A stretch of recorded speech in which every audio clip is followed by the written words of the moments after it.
What does the atomic bombing in Hiroshima have to do with the DPRK, and what lessons can we take from it today? Welcome back to DPRK Athletics. My name is Yang Jia Hong, and today we are here at the site of the atomic bombing in Hiroshima during World War II. And I'd like to explain to you why this is a very significant event in the history of the DPRK, and what relevance it has to today's world and what lessons we can take from it. So just a quick history lesson for those of you who are unaware. The Joseon Dynasty fell around the beginning of the 20th century. It was the classical unified Korean kingdom. It had existed for hundreds of years, but it had become corrupt. In the first decade of the 20th century, the Japanese Empire subjugated the Korean peninsula and took up a policy of assimilation, long-term assimilation. And the whole concept of the policy was to make everybody on the Korean peninsula Japanese. For the first several decades of the 20th century, the Korean peninsula was under the complete control of the Japanese Empire. And so that meant that when the Japanese Empire started wars in China and entered World War II, Korea was necessarily a part of that. Now, of course, war is an absolutely terrible thing. It had a devastating effect on the people all around the world, no matter what side of the conflict you were on. But for Korea especially, the hurt runs deep because they were forced to fight in a war that they had absolutely nothing to do with. I mean, you could say that about any individual in a state, but the fact that the entire country was dragged into something that not even their own leaders had chosen was really a devastating thing. You also have to consider that the Japanese used forced labor, forced conscription, comfort women, all of these things to kind of force the Koreans into the war. And as a result, a large number of Koreans were living here in Hiroshima. So as you can see behind me, there is the monument to the Korean victims of Hiroshima.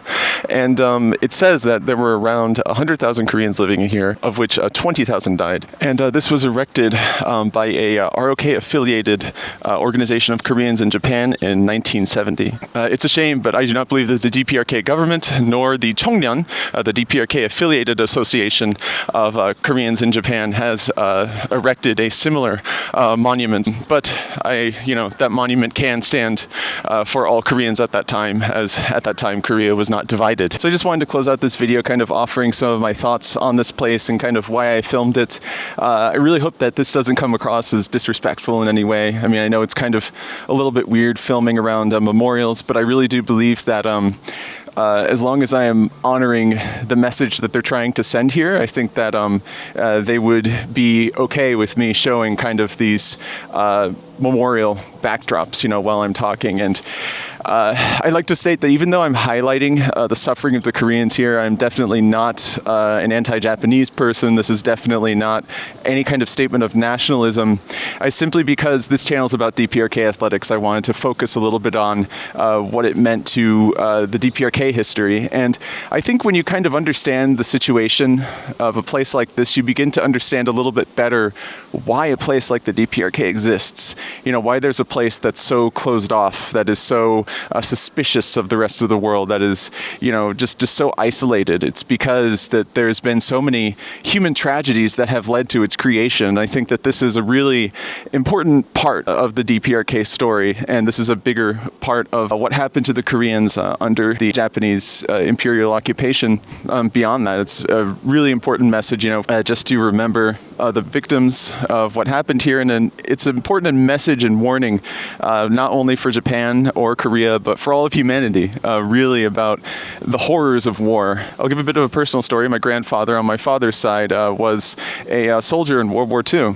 But before that, in the early 20th century, he experienced the tri-state tornado, which was a horrible human tragedy in around the center of the United States in southern Illinois, where many people died.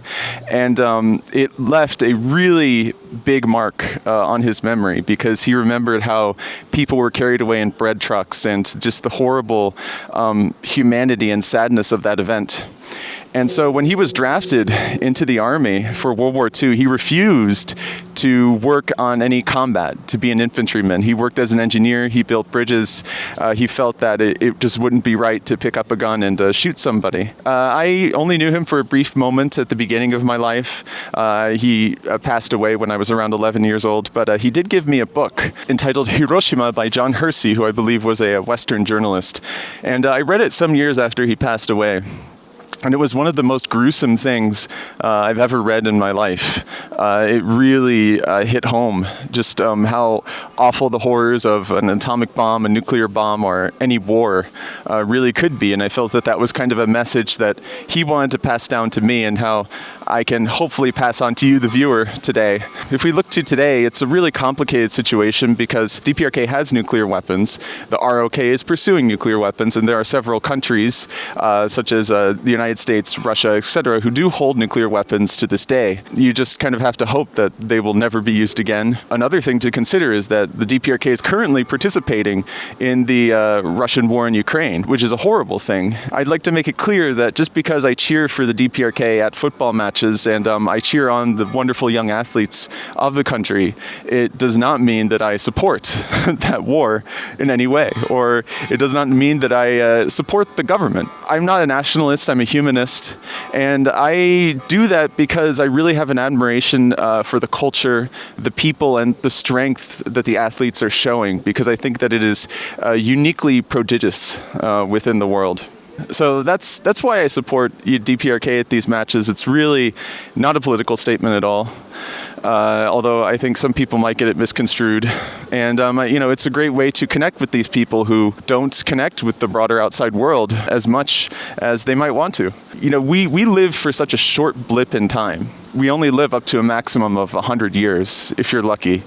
And time goes on, humanity goes on, the universe goes on, and I think that each generation, each person tries to leave a message to the generations after it. And I think that we really need to heed the message of this generation and remember about how important peace is. Let's fight, let's settle our disagreements on the football field. And that's why I really think it's important to support sport, because you can compete, you can win, you can strategize, you can do all the same things that you could do in a war on a football pitch, and nobody dies.